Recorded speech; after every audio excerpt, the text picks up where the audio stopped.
Bonjour à tous, je suis Émilie du blog Parents Voyageurs.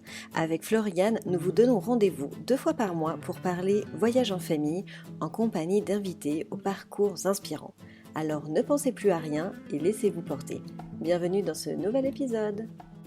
Hello les parents voyageurs, j'espère que vous allez bien. Alors cette semaine, j'ai le plaisir d'accueillir Adeline, la fondatrice de The Musette. Adeline nous partage ses expériences d'expatriation aux Pays-Bas, à Amsterdam, puis récemment à Dubaï. Nous avons également longuement parlé de sa reconversion professionnelle, comment elle en est arrivée là aujourd'hui et pourquoi elle a créé The Musette. Un épisode un peu différent, mais on sait tous et toutes que le conjoint suiveur en expatriation doit s'adapter à cette nouvelle vie et Adeline est une preuve de réussite d'une expatriation réussie à ce niveau-là. Je vous souhaite une belle écoute.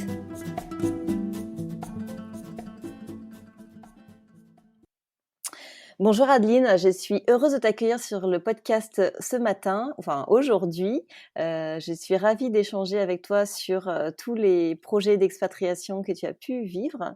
Voilà, merci d'avoir répondu présente à mon invitation. Je te remercie. Merci beaucoup de m'avoir invitée, Émilie, et puis ravie de partager mon expérience. Bah oui, je pense que ça va être très très riche et très intéressant.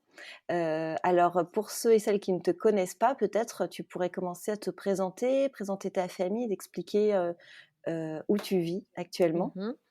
Alors, donc je suis Adeline Verdier-Velten et j'ai 2 enfants, je suis mariée et nous venons d'arriver à Dubaï. D'accord. Donc en fait, c'est tout récent votre arrivée à Ah, c'est Dubaï? tout récent, ça va faire presque 2 mois. Donc on vient D'accord, oui, d'arriver. vous êtes arrivés cet C'est été. ça, D'accord. avec l'école qui recommence, quoi. C'est ça, souvent c'est, C'est ça. les transitions, parfaites. Est-ce que tu peux nous parler un petit peu de ton parcours d'expat? Comment tu es venue enfin, comment tu es venue à partir, donc, aux Pays-Bas, ta première destination? Mmh. Comment c'est venu un peu sur le tapis, ce sujet d'expatriation? Comme beaucoup, hein, enfin, je suppose, c'est que j'ai suivi mon mari. En fait, mon mari a toujours voyagé, très, très régulièrement, enfin toutes les semaines, à raison de, 3-4 jours par semaine, voire plus quand on n'avait pas d'enfants et puis ça commençait à devenir un petit peu pesant, voilà, il s'est fait qu'à un moment, on a pu lui proposer il travaillait déjà, à Amsterdam et on lui a dit, qu'il pouvait ramener sa famille. Donc ça a été l'occasion, on s'est dit: «OK». Bah, vas-y, on fonce dans l'aventure, on va voir ce que c'est. C'était bon timing aussi pour moi, professionnellement. J'avais besoin de voir un peu ailleurs et voilà, c'est une opportunité qui s'est présentée et on l'a saisie et en même temps, c'était aussi un peu quelque part, un peu rassurant parce que, Amsterdam, les Pays-Bas, c'est pas très loin de la France et si, voilà, s'il y avait un problème, je pouvais toujours revenir en me disant: «Bon allez, voilà, je reviens». C'est pas loin et puis culturellement aussi, c'est assez, enfin voilà, il y a des différences, mais ça reste, un pays occidental donc ouais, ça reste proche, quoi. Oui, tu t'étais quand même dit dans ta tête: «Si jamais ça va pas, tu te réinstalles à Paris et ton mari continuerait à faire les allers-retours?» Oui, parce que, j'avais beaucoup d'a priori, comme on en a quand on part en expatriation et comme on quand on demande aux expatriés, j'avais beaucoup d'a priori sur les Pays-Bas. Comme quoi il faisait moche, comme quoi il faisait froid, comme quoi il pleuvait beaucoup, comme quoi la nourriture, la langue et cetera. Alors il y a des choses un peu vraies, mais pas toutes et au final, on a adoré. On a adoré, on est resté 6 ans. Heu, voilà, je pense qu'on serait resté encore un peu, même si on fait, je trouve enfin voilà, les Pays-Bas, ça reste un petit, donc on fait le tour un peu, enfin pas rapidement, pas en un an, mais voilà, en quelques années, on a fait le tour, donc voilà. Mais c'était voilà, je dans ma tête, voilà, je pouvais revenir et puis parce que j'avais aussi, mon projet professionnel en France, que je voulais pas lâcher et c'était compliqué de se dire, «Bon, je lâche tout», mais enfin voilà, il fallait que je me rassure quelque part, quoi. Mmh mh. Et tes enfants, ils avaient quel âge à ce moment-là? Alors mon fils avait, 6 ans et ma fille 4 ans. Voilà, je suis en train de compter. D'accord, oui, donc ils étaient petits et tu t'es pas posé de questions par rapport à leur, l'adaptation, au pays? Non, parce en effet, ils étaient petits, donc bon, c'est le moment où ils peuvent encore suivre sans qu'on on mettre plein de bâtons dans les Sans roues râler. sans qu'on nous dise: «Non, je ne veux pas y aller, j'ai mes copains et tout». Et puis encore une fois parce que voilà, parce que c'était proche de la France et parce que, au départ, on a choisi, de les mettre dans le système français, donc de continuer dans le même système qu'ils avaient. Donc il y avait pas de difficulté de langue à l'école, quoi. Même si, ils Mmh. apprenaient un petit peu de hollandais, voilà. Donc au départ, voilà, non, on s'est dit: «Ouais, voilà», c'est et puis c'était l'occasion aussi de se retrouver tous les 4 à plein temps, tout le temps, chose qu'on ne faisait pas avant parce que voilà, comme je disais, mon mari voyageant tout le temps, puis c'est devenu lourd pour moi aussi de gérer ce quotidien. Mmh. Ouais, gérer les enfants, seuls, c'est pas simple. Ouais, non, non, c'est pas En simple. plus à Paris. Bah, alors voilà, moi j'étais en banlieue parisienne, donc bon, c'est pareil, mais oui, enfin voilà, il y a beaucoup de choses qui reposaient sur moi, alors même si on est entouré, qu'on a la famille, hein, mais voilà, il fallait gérer les activités, il fallait gérer l'école, il fallait gérer, bah, s'il y avait des médecins, des choses comme ça et c'est vrai qu'au bout d'un moment, c'est voilà, ça va, j'ai fait le Mmh. tour, j'ai eu ma dose, j'avais besoin qu'on se retrouve, à 4 heu et d'avoir un soutien et de pas avoir à gérer tout le temps toute seule. Mmh. Et une fois arrivée là-bas, alors comment tu t'es sentie? Comment s'est passée, l'intégration et justement le fait de se retrouver, à 4? Et ben, on se réadapte déjà avec une espèce de vie de couple, on se dit parce que forcément quand on est, c'est pareil comme on l'était, enfin, toutes les semaines, enfin voilà, il faut se réajuster à quand l'autre revient dans le cocon que je faisais en fait, enfin les habitudes que j'avais. Donc on se réhabitue, voilà et puis après la vie là-bas est très kids friendly, et donc ça s'est fait en douceur, ça s'est fait facilement, et puis, l'intégration s'est fait rapidement parce que l'école. Parce que je pense que l'école est un canal d'intégration, très facile. Heu, voilà, j'ai rencontré des personnes qui n'ont pas d'enfants et donc qui n'ont pas ce canal-là pour faire des rencontres et c'est beaucoup Mmh. plus compliqué parce qu'il faut passer par d'autres réseaux et c'est pas facile. Là, le fait d'avoir, l'école et bah, voilà, nos amis, c'est les parents de c'est les parents des copains de nos enfants, quoi. Donc ça se fait bien et ouais, ça s'est fait en douceur et ça s'est fait assez rapidement, au final. D'accord. La vie, alors vous habitiez à Amsterdam, même Ouais, ou à oui? Amsterdam même, au centre. Au départ, on était dans une location, heu, un peu «excentré» entre guillemets, hein, enfin vraiment, par rapport au centre-centre quoi. Je me comprends et après on s'est rapprochés, du centre. On était vraiment sur le dernier canal, vraiment, très, très bien placé. On était à 10 minutes du Rijksmuseum, enfin voilà, heu et on avait changé nos enfants d'école aussi, de système et c'était, voilà, une vie très agréable où tout se fait à pied, en vélo, où il y a un gain de temps énorme par rapport Mmh. à par rapport à Paris, quand on vient de Paris ou banlieue, en tout cas de banlieue, enfin voilà, j'ai découvert une sensation de liberté et de gain de temps énorme. Donc c'est pas un mythe en fait, tout le monde est bien à pied et en vélo Ah là-bas? oui, ah mais au départ, c'est même se dire: «Mais ils sont fous, il y en a partout quoi». Parce que c'est-à-dire que le comment dire? Le cycliste est roi, quoi. Les piétons passent après, les voitures passent après, c'est-à-dire qu'ils coupent des feux alors que, bah, non, c'était pas à eux.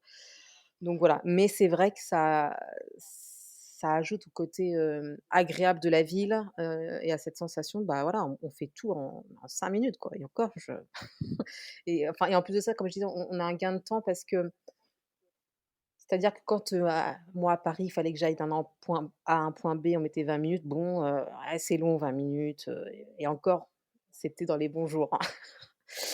Mais là, c'est 20 minutes maximum et en vélo. Alors sauf si on veut visiter les Pays-Bas plus loin évidemment, mais pour faire Amsterdam, enfin voilà quoi, en 5 minutes, 2 minutes, on est, voilà, on prend son vélo, paf, on le pose devant le magasin, on fait ses courses, on repart. Enfin voilà, il y a pas de problème de circulation quoi. Donc et puis le fait de découvrir la ville, en fait, comme ça, parce que forcément on s'est mis tout de suite au vélo parce que c'était beaucoup plus intéressant, plus pratique. Au départ, j'avais mis un Backfit, alors c'est le fameux vélo avec la Oui, caisse oui. devant, voilà, où on met les enfants dedans, ça te sert aussi de coffre quand tu fais les courses. Heu, bah, voilà, on découvre la ville sous un autre angle, en fait. On prend plus son temps et on est plus dehors et on est plus dans la nature quelque part et ça c'est ça qui est chouette aussi, quoi. Mmh. Ouais, tu as eu complètement un enfin, tu étais vraiment à l'opposé de Paris finalement Ah parce mais ça que n'a c rien et à pourtant voir, c'est une capitale. c'est ça, ça n'a rien à voir. Mais c'est-à-dire qu'en fait, Amsterdam est plus petit que Paris et Mmh. c'est pas construit de la même façon et qu'après ils ont pensé différemment. C'est-à-dire qu'ils ont pensé piétons et cyclistes. Les voitures, c'est après, quoi. Mmh Et mh. il y a vous pouvez faire tous les Pays-Bas en vélo et partout, quoi.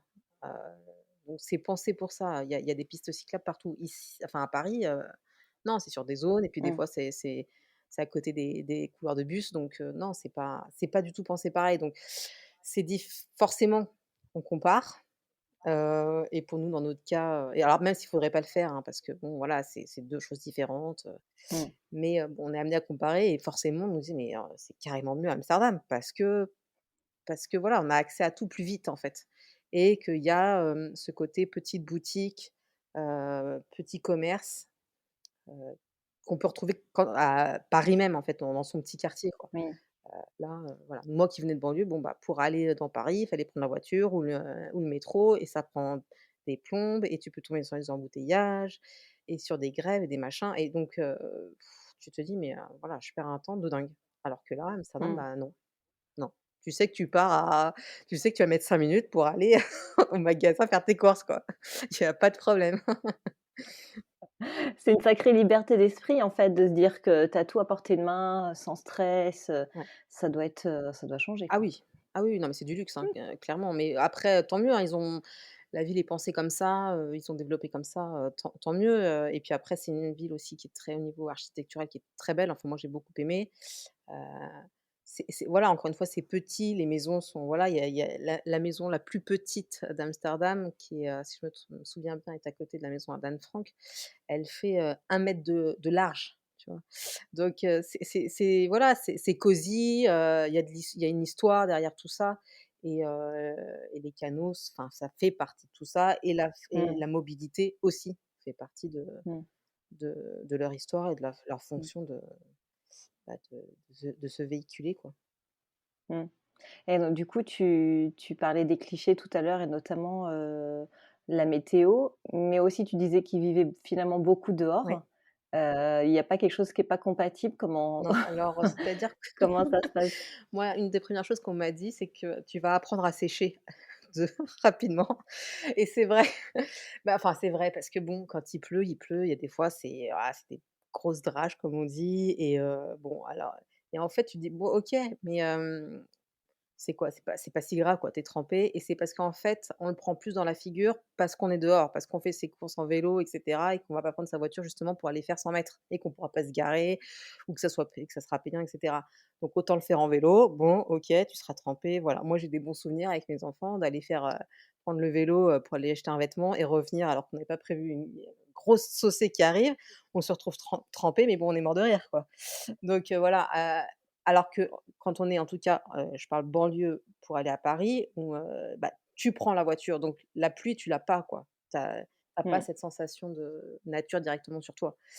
Donc en fait on apprend à vivre avec ça et puis après bon, bah, voilà, il y a des applications qui nous disent: «Alors attends, là tu peux sortir parce que ça il pleuvra dans dans dans 10 minutes».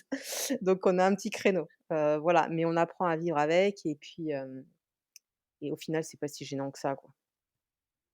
Oui, après on s'habitue à tout, hein, On finalement, c'est, voilà, on s'habitue à tout et puis au final, il fait pas plus moche qu'à Paris et puis mmh. il pleut moins qu'à Biarritz.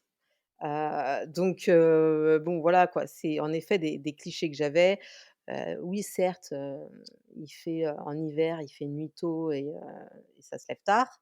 Donc ça fait des journées un peu voilà, je trouve la période, voilà, hiver est pas idéal en termes de luminosité. Mmh. Mais après, voilà, les paysages, sont super sympas et quand les canaux sont gelés, comme on a eu, la l'hiver dernier, enfin, bah, voilà, tout le monde est sur, les canaux avec, les patins à glace, en train de faire des en train de slalomer et cetera, donc c'est sympa. C'est à faire, quoi, c'est à faire. Ça fait partie de leur culture, ça, de profiter à fond et je disais: «Ouais, ils profitent beaucoup de la nature» parce qu'en fait, dès qu'il y a un rayon de soleil, en fait, Heu, ils prennent leurs chaises, ils prennent même leur canapé, ils ont pas forcément de balcon ou de terrasse et bah, ils se mettent, au pied de leur maison, sur la rue et ils prennent un verre, ils prennent un apéro, ils se retrouvent et tout et alors, au printemps, voilà, il y en a partout, dans les parcs et tout et c'est super, quoi. Ils sont vraiment, à vivre l'instant présent. Ouais, c'est chouette, hein, c'est une belle, mentalité, Ouais. et vous avez réussi à vous faire des amis, hollandais ou vous êtes restés que dans un cadre francophone? Alors on avait déjà un couple d'amis, hollandais, très sympa, mais qui vivaient, plus loin qu'Amsterdam, plus dans les terres. Voilà, on s'en est fait un autre couple d'amis aussi, mais après c'est pas avec eux en effet qu'on restait le plus souvent. On avait plus d'amis français, mais on avait aussi des copains, portugais, américains, heu, anglais parce que voilà, parce que nos enfants sont passés dans un système international et donc voilà, grâce à eux, on s'est fait d'autres copains. Oui, c'est ce que j'allais dire. Du coup, tu parlais tout à l'heure que les enfants avaient changé de système. Du coup, tu les as basculés en système international, Oui, c'est ça? ouais, en effet, parce que, on voulait au départ qu'ils apprennent plus l'anglais. On voulait qu'ils soient bilingues parce qu'on s'était dit: «C'est dommage de partir, de France pour aller dans un autre pays et ne pas savoir parler anglais». Sachant que les Hollandais parlent très, très bien anglais de façon, enfin, comment dire? Il y a pas d'accent, quoi. Il y a pas d'accent américain ni, vraiment british comme on dit ou australien. Donc c'est très facile de les comprendre. Et puis, parce que pour nous, c'était voilà, on pense que, tu peux pas aller dans le monde maintenant actuellement si tu parles pas anglais, quoi. Mmh. C'est une espèce de base, donc on voulait changer et puis on voulait aussi, voir un autre système, une autre façon de travailler, pour eux. Pas qu'on était contre le système français, hein, parce que ça se passait bien, hein, mais on voulait voir, autre chose et voilà, on a trouvé une école, internationale, où une partie, est pris en charge par l'État, donc le prix est entre guillemets «moins cher», même si ça reste élevé, Mmh. mais voilà, cette, subvention de l'État, fait qu'il y a du monde qui peut venir dans cette école et c'est une méthodologie complètement différente où, donc c'est un système IB et puis ils sont beaucoup plus, enfin en tout cas moi je trouve, sur le comment dire? Sur l'expérience, sur l'autonomie, sur la bienveillance. Ils font plein de projets. Moi, mes enfants, bah, donc ils avaient mon fils devait avoir 8 ans qu'il y a été. Enfin voilà, des exposés, des projets, enfin que en tout cas moi, à mon époque, on ne faisait pas à cet âge-là. Prendre la parole devant tout le monde, enfin voilà, c'était une autre façon de Mmh. faire et on trouvait que c'était, plus intéressant en tout cas. Mmh. Par rapport, voilà, dans le monde auquel on évolue. Voilà. Oui, du coup, ça te semble plus adapté de travailler comme ça aujourd'hui, enfin, en tout cas, d'apprendre à travailler comme Ouais, ça, j'ai l'impression, après c'est sûr, hein, qu'il y a un Mmh. manque, il y a un manque de français, donc nous comment dire? Ouais, tu On compenses un compense, peu. voilà, en ayant donné des cours à côté et voilà. C'est sûr qu'il y a pas, l'histoire de France, qui reste quand même importante pour nous, hein, parce que voilà, il faut savoir Mmh. d'où on vient.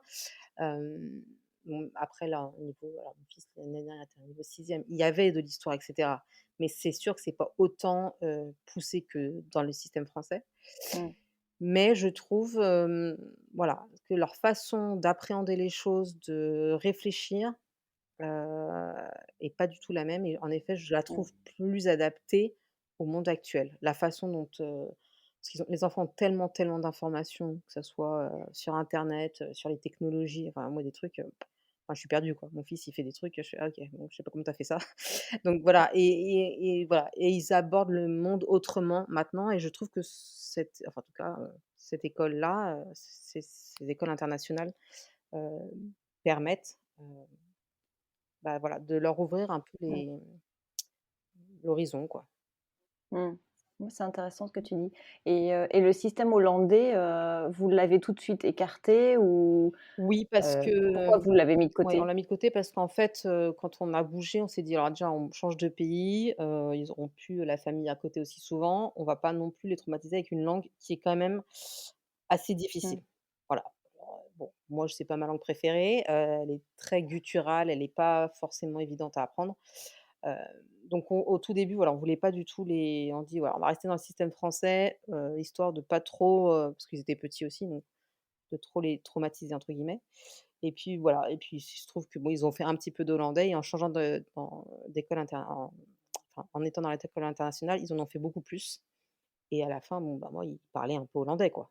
Ils avaient des conversations, Mmh, mmh mh. donc ça s'est fait. Mais c'était voilà, au tout début, c'était non et puis parce que, c'est ils font pas pareil, quoi. Ils sont plus, bruts, quoi. Ils sont plus, non, mais c'est vrai, mais ils sont plus, ils sont vraiment très indépendants, quoi. Ça se voit dans les parcs, les parents les laissent faire vachement, vachement de choses. Dans les restaurants, ils peuvent bouger alors que nous, on a l'espèce de culture française, tu restes à table, tu es poli, hein. Là-bas, c'est pas ça. Mais c'est pas mal ou bon, hein. C'est une autre façon de faire et c'est vrai que Mmh. je trouve qu'ils ont, comment dire? Ouais, ils ont une plus grande autonomie rapidement, en fait et ils ont peut-être un peu moins peur des choses. Voilà. Ouais, ils sont les parents laissent font confiance, en Ah fait. oui, non, mais totalement. Enfin, moi, Mmh. voilà, je me rappelle, pour une anecdote, au tout début, quand on était arrivés, on a été dans un petit parc et il y avait un petit garçon de, je sais pas, il devait avoir 2 ans, il marchait à peine, quoi et il était voilà, il était vers la sortie du parc et puis, on me demande si c'est mon fils. Je fais: «Bah non, c'est pas mon fils». La maman était à l'autre bout du parc, en train de faire: «Coucou, c'est moi». Ah ouais, d'accord. Je me suis dit: «OK». Donc elle laisse son gamin de 2 ans aller à l'autre bout du cadre et elle a pas l'air d'être trop traumatisée. Je fais: «OK». Voilà, bon et puis après, en plus de ça, ils apprennent, par exemple, ils apprennent à nager très, très tôt. À 3 ans, ils savent nager, mais bien, bien mieux que nous. En tout cas, ils ont pas nous, tu sais, en France, on apprend à partir de 6 ans, si je me souviens bien. Là, Mmh. c'est très tôt.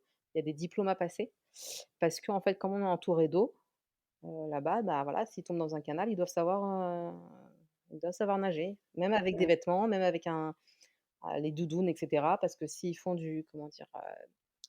Du patin à glace justement sur les canaux gelés et bah et que ça craque et bah, voilà, faut pouvoir nager quoi, faut pouvoir s'en sortir.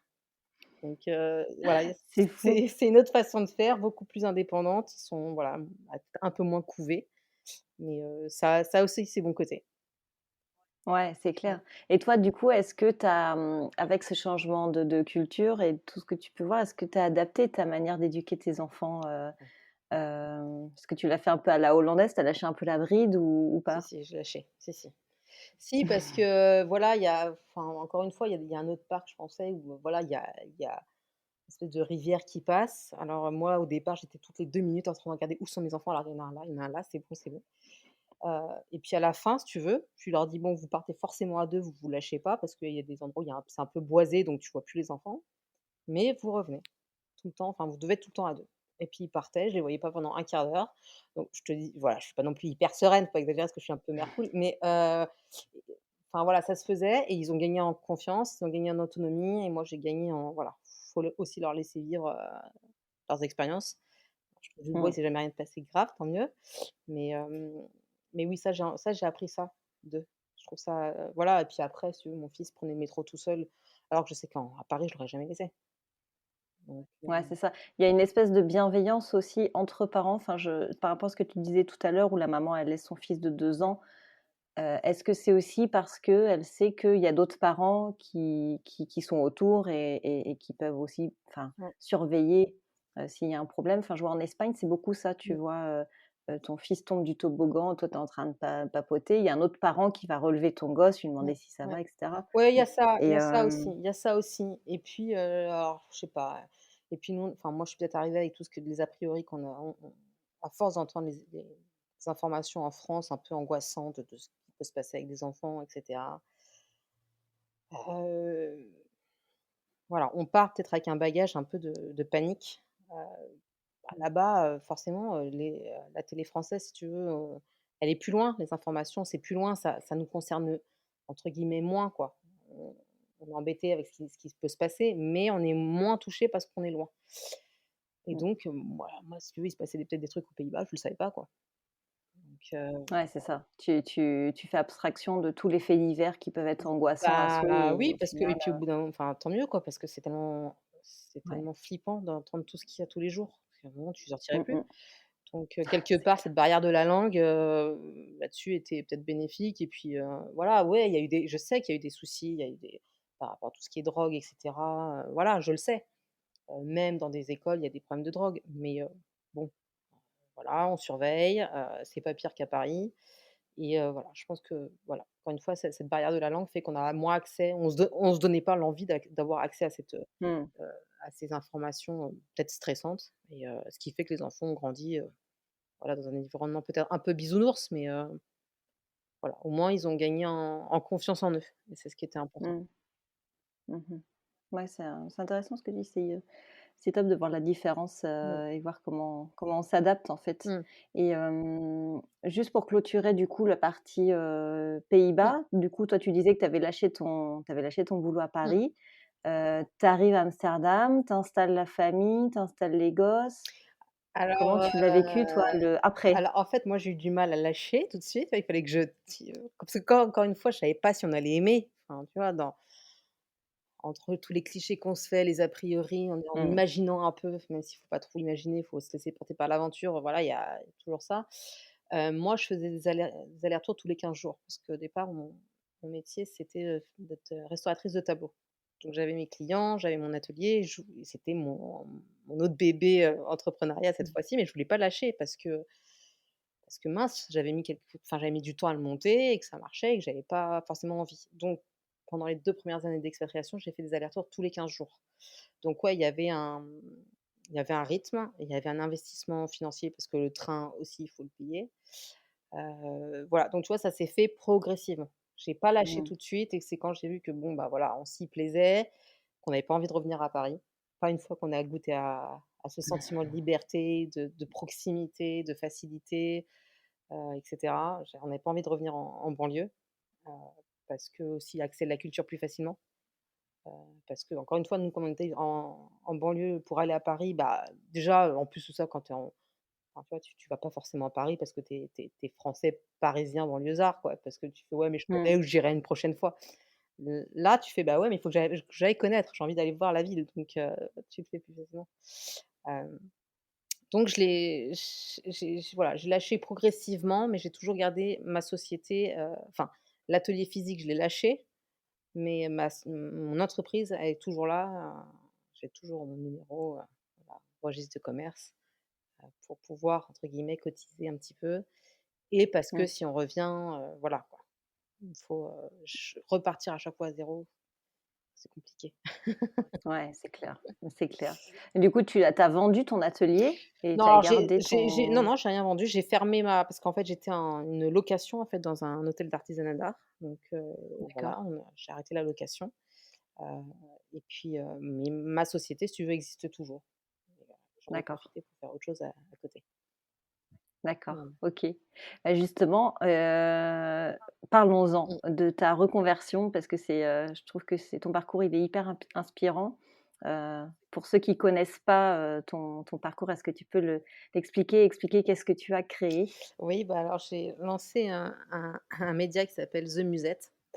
Alors pourquoi le nom déjà? Parce que, encore une fois, j'ai fait une référence à mon métier de cœur qui concerne l'art. Les muses étaient toutes ces femmes qui inspiraient les artistes et donc moi, les musettes, ce sont toutes ces femmes que je rencontre qui nous s'inspirent les unes les autres, qui nous motivent et je suis partie d'un constat que j'avais discuté avec une maman, de l'école en lui demandant ce qu'elle faisait au départ et elle m'a dit: «Bah, à part m'occuper de mon fils, faire le sport et le ménage, pas grand-chose». Et je la trouvais pas hyper épanouie. Elle avait pas 30 ans. Je me suis dit: «Ouh là là» et j'avais l'impression qu'elle subissait un petit peu l'expatriation. Elle savait pas quoi faire, elle savait pas comment et cetera. Puis au fur et à mesure, j'ai rencontré d'autres mamans, qui étaient entre guillemets «conjoints suiveurs». Alors il y a des papas, hein, aussi, je souligne. Il y en a, mais il y en a moins. Et que ces femmes, en fait, profitaient de ce temps d'expatriation pour se lancer dans l'entrepreneuriat. Elles pouvaient, voilà, elles étaient souvent dans le salariat. Elles avaient fait, des carrières, je sais pas moi, juristes, avocates, comptables et cetera et l'expatriation et bah, fait qu'elles doivent se réinventer, se réadapter parce que c'est pas forcément évident de retrouver un job dans la même boîte ou de retrouver même dans une autre boîte, mais dans le salariat et donc bah, voilà, elles se reconvertissent complètement, elles font un virage à 360 et et elles créent des choses, mais voilà, des projets, mais moi je me dis à chaque fois: «Mais les filles, elles ont la niaque, mais elles sont courageuses, mais comment elles ont eu cette idée? Mais comment elles ont réussi à faire mettre tout ça en place?» parce que enfin voilà, pour être entrepreneuse depuis le départ, c'est dur, c'est très dur d'entreprendre, c'est très dur de se faire du réseau, c'est très dur de se faire connaître, c'est dur de monter une boîte, c'est dur enfin voilà, de la faire grossir et tout. Mmh mh, mmh. Alors en plus à l'étranger, tu te dis: «Bon, bah, voilà, voilà, elles ont la niaque, quoi. Elles ont vraiment envie de le faire» et c'est pas, comme on pourrait penser, un passe-temps. Parce que ça fait partie des Oui. clichés quand «Ouais, oui, mais alors, OK, mais bon, toi, tu fais quoi, toi? Tu fais» non, mais non, je il y a tout un projet derrière, il y a toute une réflexion et il y a de l'investissement financier, personnel, il y a de l'énergie et donc je me suis dit: «Beh, il faut les mettre en avant parce que c'est tellement intéressant ce qu'elles font». C'est tellement riche, c'est tellement Mmh. inspirant, voilà et je m'étais dit: «Je pars de cette conversation que j'ai eue avec cette maman, pourtant jeune et qui pourrait avoir peut-être, j'ai l'impression, plus d'énergie pour s faire quelque chose. Voilà, bah, autant s'en inspirer». Tu vois? Autant se dire: «Bon, bah, OK, bah, moi aussi je peux faire ça». OK, elle a fait, je sais pas, elle a fait dans les bijoux, elle a fait dans la mode, elle a fait, une ONG, elle a fait ça et bah, regarde, je m'en inspire et voilà, quitte à ce que je prenne contact et cetera et donc je me suis dit: «On va les mettre en avant parce que c'est intéressant, parce qu'il faut se soutenir, heu, parce que, ça vaut autant ce projet vaut autant qu'un projet, d'une fille, qui est à Paris, quoi».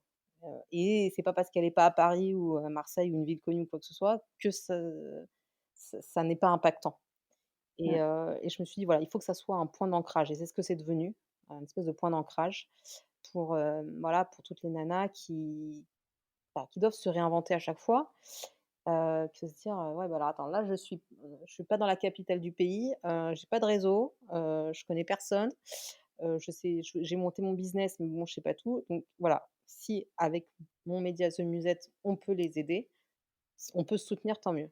Donc c'est un webzine où il y a des articles, de ces femmes on met des visuels pour montrer ce qu'elles font. Mais il y a aussi le podcast parce que, ça me semblait important de pouvoir, parler à tout le monde. Il y en a qui écoutent plus, d'autres qui préfèrent lire et avec, le podcast, enfin, ouais, comme tu sais, on peut aller plus loin dans la conversation, c'est plus intime, donc c'est aussi intéressant et puis, toujours dans l'idée de, voilà, de montrer ce qu'elles faisaient et de les aider, il y a comment dire?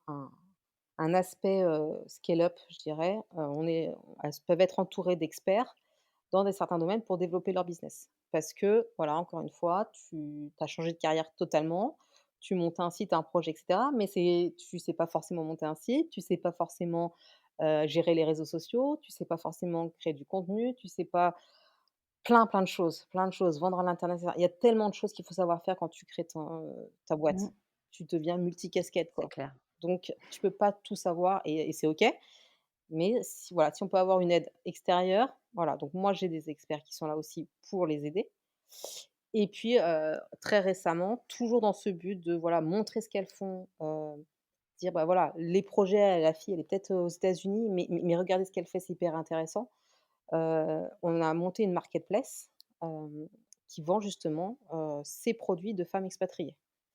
Avec des valeurs qui nous sont propres, c'est-à-dire c'est des valeurs, de rencontre avec le pays, rencontre avec, les personnes, les locaux. C'est le respect de l'environnement parce que très, très souvent, voire tout le temps, heu, leurs produits sont faits, en respectant en res oui, c'est ça, en respectant l'environnement, en utilisant des matériaux, locaux ou, bio et cetera. Hem, c'est aussi un impact social parce que, souvent elles arrivent à faire travailler une petite communauté là où elles sont. Je pensais à une à Claire qui est, au Gabon, qui fait des shampoings solides et bah, elle fait travailler aussi, des Camerounaises, qui sont là pour l'aider avec elle. Une autre personne qui a sa marque, en Inde et bah, elle fait travailler une famille. Donc à chaque fois, il y a un impact. Elles sont pas là pour dire, voilà: Mmh. «J'arrive dans le pays, c'est moi la reine». Non, non, non, elles sont là pour respecter le pays d'accueil et en même temps, pouvoir aussi les aider en espèce de renvoi d'ascenseur, quoi.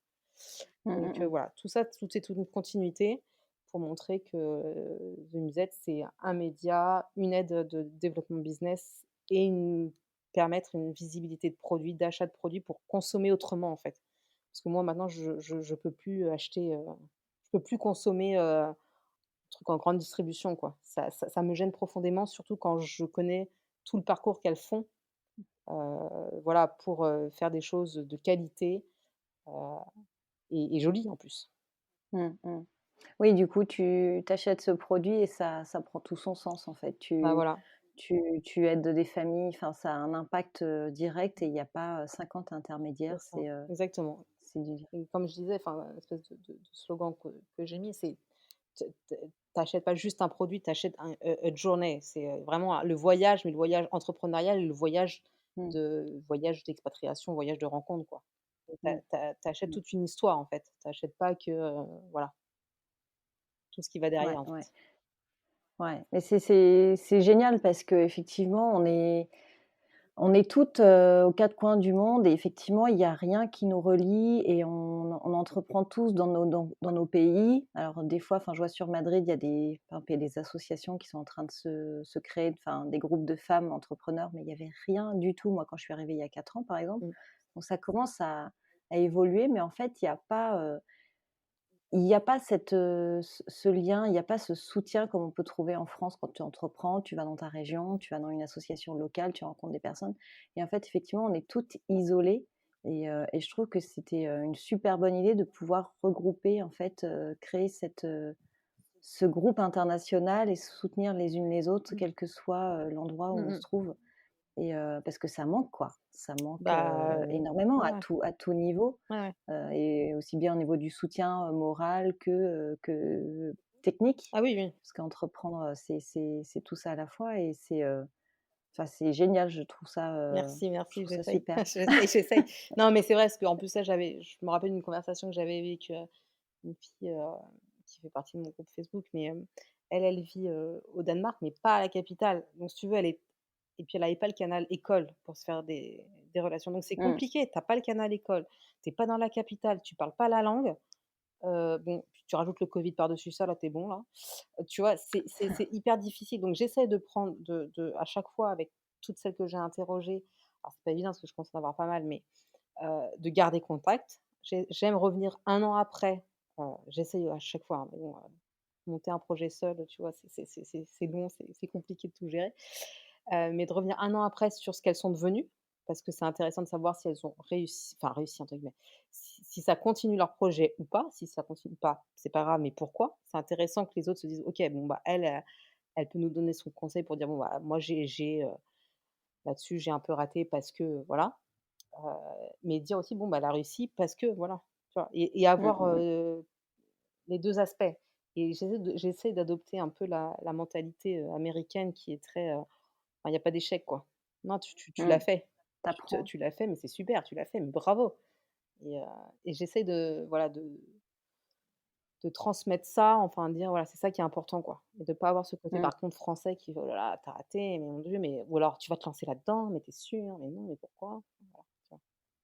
C'est ça, c'est ça. C'est tout de suite, des barrières alors qu'on n'encourage pas assez. C'est exactement pareil que pour les enfants dont on parlait tout à Mmh, l'heure. C'est mmh. encourager, parce qu'effectivement, de toute façon, c'est quand tu te retrouves au fin fond d'un pays sans parler la langue, enfin, à un moment donné, c'est Ah soit bah tu bah, non, mais tu sautes voilà, de ton c'est balcon ou ça. tu fais quelque chose de ta Non, mais vie, quoi. c'est voilà, c'est ça. Donc après tout le monde, je comprends tout à fait, tout le monde n'a pas une âme d'entrepreneur, hein, parce qu'encore une fois, Mmh, c'est difficile, hein, c'est très difficile. Heu, mmh, mais voilà, après on peut avoir une passion et essayer de le développer, de se dire: «Bon, bah, voilà, et si ça, c'était mon business, quoi?» ouais, Et ouais, mais voilà, après encore une fois, en effet, il y a une question de réseau à avoir et le réseau, c'est difficile. Faut le développer, mmh mh, faut aller vers l'avant, faut aller voir à la rencontre des gens. Et moi, c'est ce que m'a appris l'expatriation, en tout cas aux Pays-Bas. C'est au bout d'un moment, ouais, ouais, enfin, tu connais personne, donc bon, bah, faut te forcer. Et j'étais mmh, pas du tout quelqu'un, aller voir les gens, quoi. Tu sais, quand tu es dans ton pays d'origine, si tu veux, tu as ta famille, tu as tes amis proches et puis tu cherches pas à rencontrer forcément plus de monde. Bah, là, en mmh, c'est expatriation, vrai. tu es obligé parce que tu as personne, tu as pas ta famille, tu as pas tes super amis, donc tu te dis: «Bah, OK, je vais quand même connaître du monde». Donc tu fais l'effort et maintenant c'est un truc que j'adore faire et c'est pour ça qu'à chaque fois que j'adore écouter les parcours de ces femmes et j'adore quand, elles m'écrivent pour me dire: «Bah, ouais, je pourrais te rencontrer». Mais oui, mais raconte-moi ton histoire». Donc oui, il y en a qui sont peut-être plus intéressantes que d'autres et encore même pas, quoi. Enfin, je trouve qu'elles sont toutes, elles sont toutes bien, quoi. Elles ont toutes, le petit truc en plus où voilà, qui fait la di enfin voilà, qui les personnalise et qu'il Ouais. faut donner la chance, enfin voilà, de le dire, voilà, aller au fin fond des États-Unis ou aller au fin fond du Danemark ou aller au fin fond de la des Philippines, mais non, mais ça vaut le coup, quoi. Mmh mh. Écouter son acheter son produit, c'est acheter aussi différent, quoi. Mmh. Ouais, complètement, ouais. Non, c'est hyper fort et à la fois, il y a ce côté, girl power aussi, Ouais, tu vois? Dans l'histoire, même s'il y a probablement des hommes, mais se dire que, voilà, ces femmes, elles sortent de leur zone de confort, elles font des choses incroyables et en fait, nous, si on était toutes restées en France, on serait toutes restées dans nos petits quotidiens et en fait, elles font des choses mmh, extraordinaires, mmh mh, et ça se voit pas et c'est vrai que mmh. c'est génial de pouvoir, mettre ça en avant parce qu'elles s'apportent on s'apporte, Mmh. les unes les autres et même pour les femmes qui restent en France, Oui, non mais s'inspirer en fait de ce courage-là pour l'appliquer, à exactement, son propre exactement. business, en France. Exactement et puis Donc, c'est ça et puis c'est un réseau et puis après moi je partage volontiers le réseau et puis si on me dit, enfin voilà, l'autre fois encore une fois sur le groupe Facebook, il y a quelqu'un qui a posé une question, bah, voilà, les autres répondent, donc je réponds, je me dis: «Attends, peut-être que je connais quelqu'un ici, ça peut peut-être t'aider». Voilà, pour que ça aille plus vite, quoi. Ça aille plus mmh vite, mh. bah, pour gagner du temps. Parce que qu'est-ce que c'est dur, qu'est-ce Ouais. que c'est long de se faire du réseau. Surtout dans des domaines Ouais, spécifiques, j'allais tu vois? oui, c'est clair, c'est clair et du coup, toi, tu as lancé ce projet seul aussi de ton côté? Comment tu as fait Oui. pour lancer ça? Alors moi, j'ai fait ça seule parce que je suis très créative et que moi, c'est alors un de enfin, mon espèce de mantra, je dirais un truc, j'ai rien à perdre, mais alors vraiment rien. Donc ça plaît, ça plaît pas, ça plaît pas. Donc au départ, j'ai lancé ça en me disant: «Bon, OK, je vais faire un site», sachant que j'avais jamais fait de site, hein. J'avais un site pour mon atelier de restauration de tableaux, mais c'était pas vraiment moi qui m'en étais occupée, c'était un copain. Voilà, et puis je me suis dit: «Bon, bah, on monte un truc». J'ai commencé à interroger au départ des copines d'Amsterdam parce que c'était plus simple et que c'était elles que je connaissais. Heu, J'avais aussi interrogé des papas, mais à un moment, il a fallu choisir une direction, je dirais éditoriale pour pas trop se perdre, pour qu'il y ait un Mmh. message clair. Donc je suis partie plus sur les femmes parce que, voilà, à force est de constater que c'est plus les femmes qui suivent, même s'il y a des hommes, hein, mais c'est plus les femmes. Et puis voilà, et puis ça, m'a dit: «Ah, c'est bien ce que tu fais et tout». Bon, bah, je dis: «Je vais continuer» mais je voulais pas rester sur Amsterdam parce que je voulais pas qu'on me dise: «Ouais, elle fait du copinage, c'est trop facile et tout». Parce que moi, c'est ce que je peux voir aussi de l'extérieur sur d'autres groupes, sur d'autres choses en France et je trouve enfin voilà, je trouve que ça apporte rien. Voilà, il faut une ouverture, il faut aller voir ailleurs Mmh et mh. donc au fur et à mesure, on m'a donné des noms d'autres personnes, voilà, dans d'autres pays et puis, boule de neige, quoi. Les gens après, viennent vers moi, me disent: «Ah mais ça m'intéresserait, est-ce que voilà, est-ce qu'on pourrait se rencontrer?» Mais vraiment au départ, c'est parti, mais comme ça. Mais comme ça. J'ai pas réfléchi à un business plan et tout. Alors je sais qu'il y en a qui il faut le faire. Bon, bah, moi, c'est pas mon truc. Je suis Oui, tu étais partie sur un projet, en fait, qui te tenait à cœur, qui te faisait plaisir au départ, sans forcément te dire: «Je vais en faire un business, je vais en ouais, faire mon entreprise». ouais, voilà. Ouais, non, parce que j'avais mon atelier à côté, donc même si c'était plus compliqué de le gérer de loin, enfin voilà.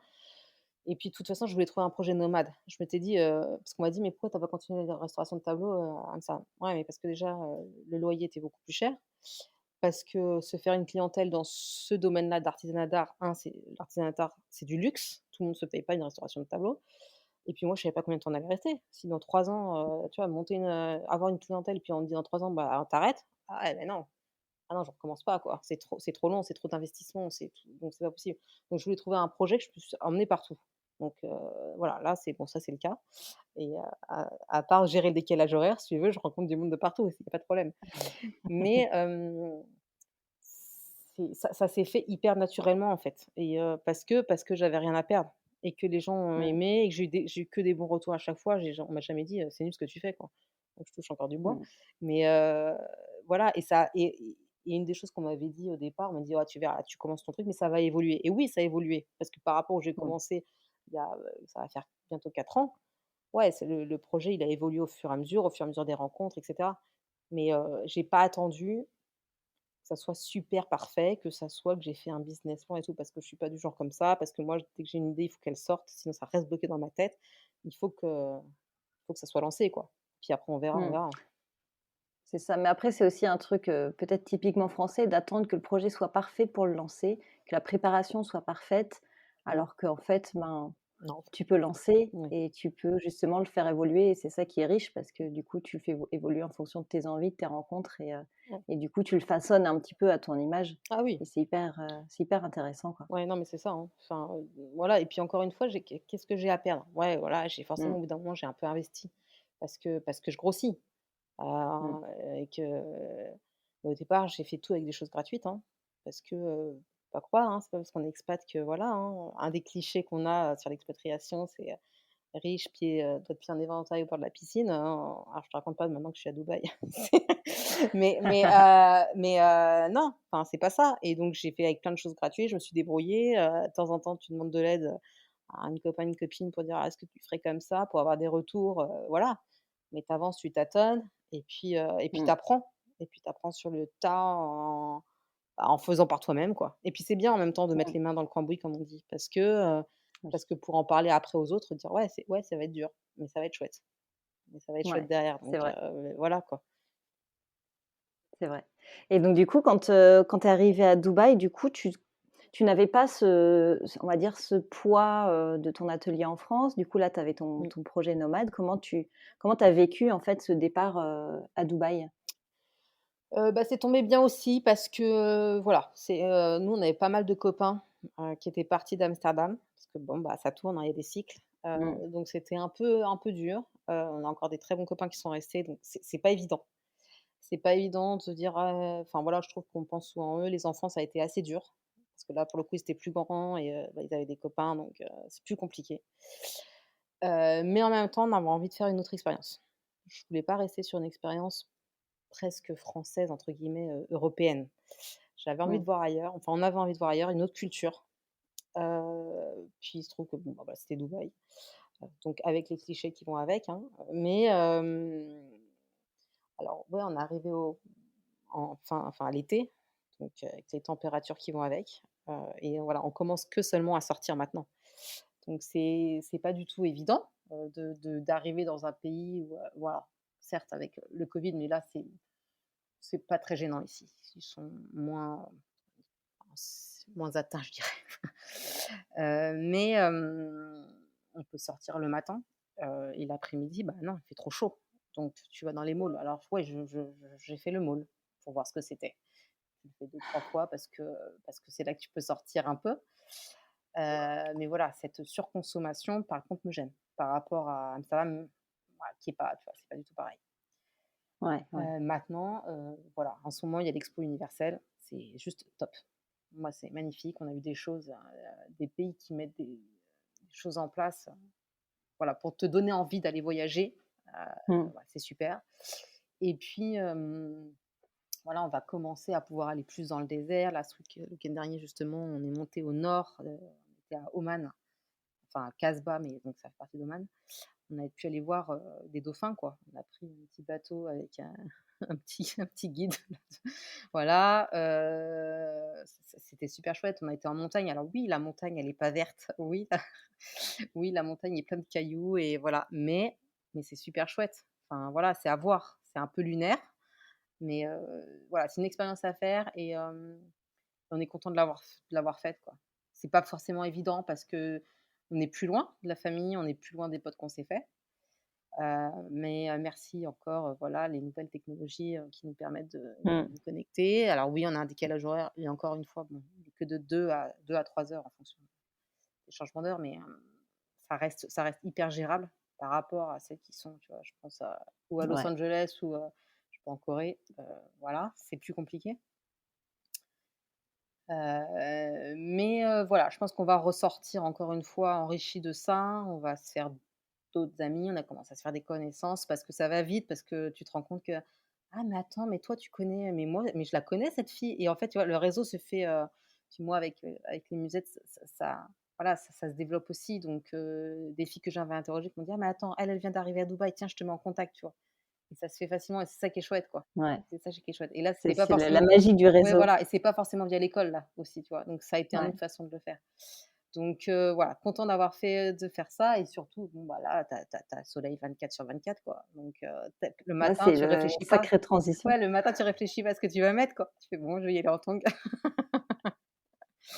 Donc c'est ça C'est ça, du coup, tous vos fringues d'hiver des Pays-Bas, vous avez ah, tout mis dans une caisse voilà, c'est resté en avec. France, c'est resté en France. Alors c'est dur quand je vois des belles choses, des beaux manteaux qui sortent parce que je vois que c'est des collections hiver qui sortent là. Je fais: «Ah oui, mais je ne peux pas moi, ça ne servira à rien».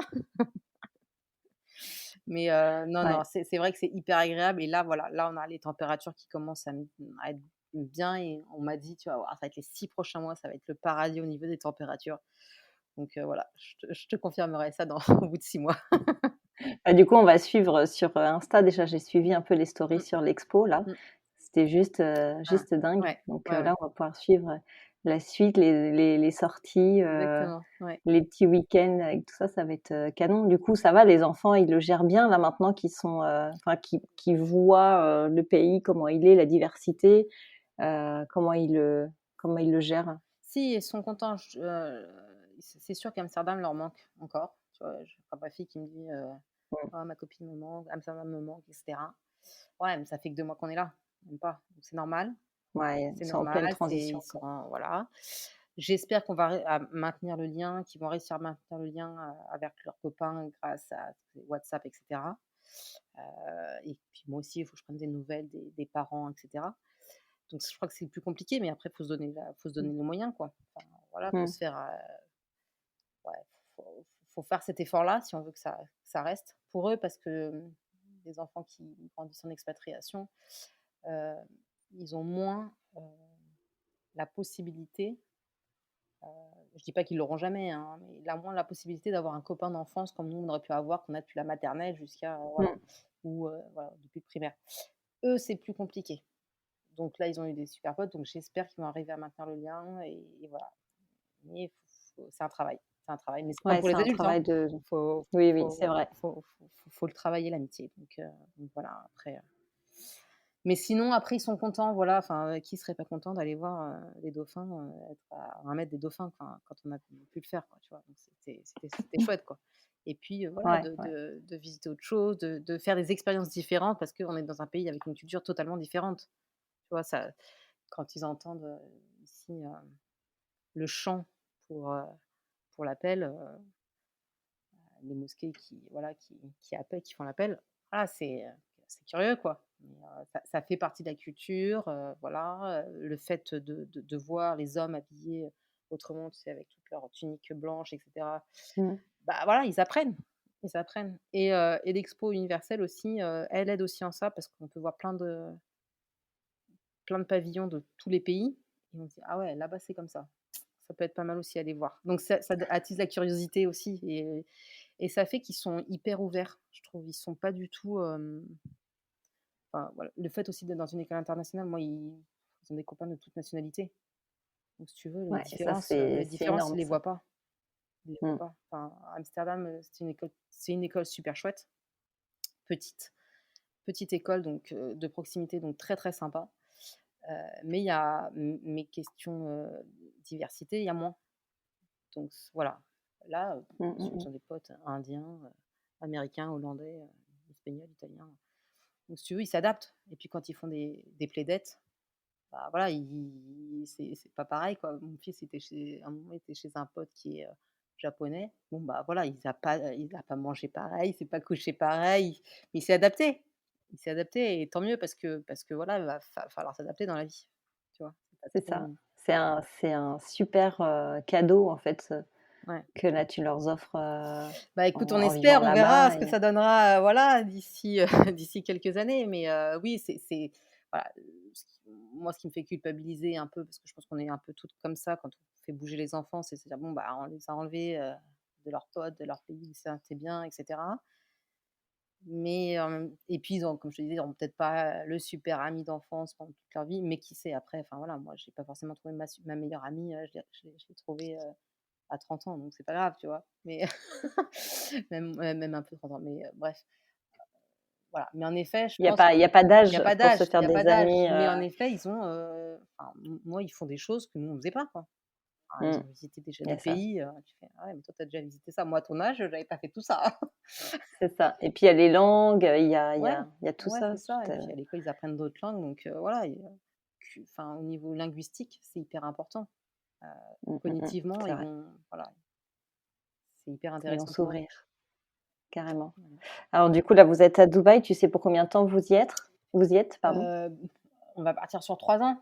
Après on verra parce que moi, toutes les personnes que j'ai rencontrées ici, elles me disent: «Ça fait 7, 10, 15 ans». Ah bon?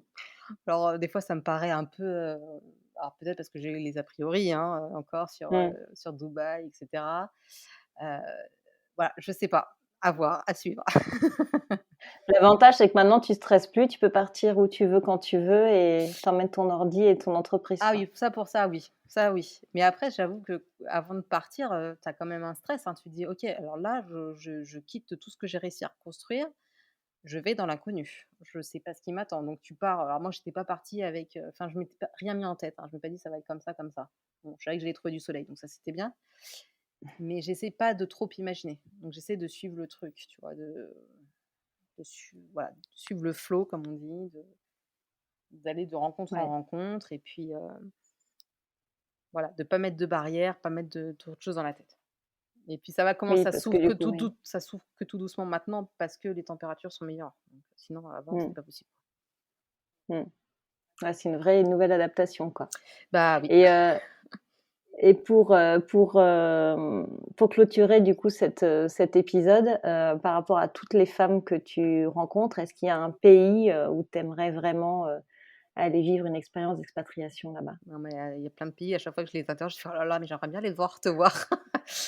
J'aimerais bien aller, j'aimerais bien aller au Chili parce qu'il y a une Belge qui a lancé, une marque, enfin pas une marque, une agence de voyage, sur mesure là-bas. Ça me tentait vraiment quand elle m'en parlait.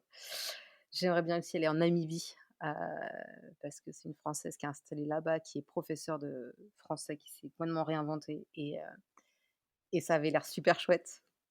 Et j'irais bien aussi peut-être voir, alors Hong Kong, même si c'est un peu compliqué en ce moment et cetera, politiquement et tout, mais voilà, parce que, elle a lancé une ONG, je trouve ça juste dingue et ça me tente bien. Donc voilà. Mais l'Australie aussi me tente bien, mais c'est loin. Donc ouais, voilà, on va dire ça. Mais tout a son enfin, tout ça donne envie. Le Portugal aussi. Le Portugal, j'ai plein de musettes là-bas. Bon, c'est plus proche, ça, c'est plus facile d'accès. Mais ouais, non, non, la Namibie et l'Amérique du Sud, ouais, pourquoi pas. Ouais, c'est des destinations qui te font Ah, mais de envie. toute façon, l'Amérique du Sud, moi, j'ai fait, comme ça pour le «plaisir» entre guillemets, on avait été en Colombie, on avait beaucoup aimé. Mais moi, mon rêve, c'est d'aller, faire l'Amérique du Sud, d'aller voir l'île de Pâques aussi. Mmh. Ça, je le verrai un jour, ça. Je vous mettrai des photos le jour où j'y serai. Mais si, si, ça c'est un truc que je veux faire et puis, si, on a envie d'aller faire, avec les enfants, on aimerait bien aller voir, ce qui est, Cambodge, heu, Vietnam, tu vois? Tout ça Mmh. par là. Puis c'est l'univers, Chine, Japon, quoi, tu vois? Donc peut-être, bon, ça fait beaucoup, mais voir aussi parce que là, c'est l'Asie, quoi. Nous, on est un espèce d'entre-deux, je trouve ici, entre, tu vois? C'est un peu l'Asie, Oui. mais c'est un peu aussi, ils prennent pas mal de choses, je dirais occidentales, tu vois? Donc c'est un entre-deux. Aller voir l'Asie, ça doit Ouais, être tu es aux complètement portes de différent, quoi. ouais, ouais, ouais, ça doit être dingue, Mmh. ça doit être dingue. Voilà. Mais je voyage à chaque fois quand je les interroge, donc c'est bien. Ça me fait pareil quand j'interviewe les parents qui rentrent de voyage ou qui vivent à l'extérieur, Ouais. à l'étranger. Mmh. À chaque fois, c'est une petite bulle dans mon quotidien. C'est ça. Écoute Adeline, je te remercie infiniment d'avoir répondu à mes questions, c'était hyper intéressant. Bah, écoute, tu reviens quand tu veux. Eh bah, avec plaisir. Merci de m'avoir invitée et puis voilà, hésitez pas si besoin. Merci Adeline, bonne Merci, journée. au revoir. Ciao.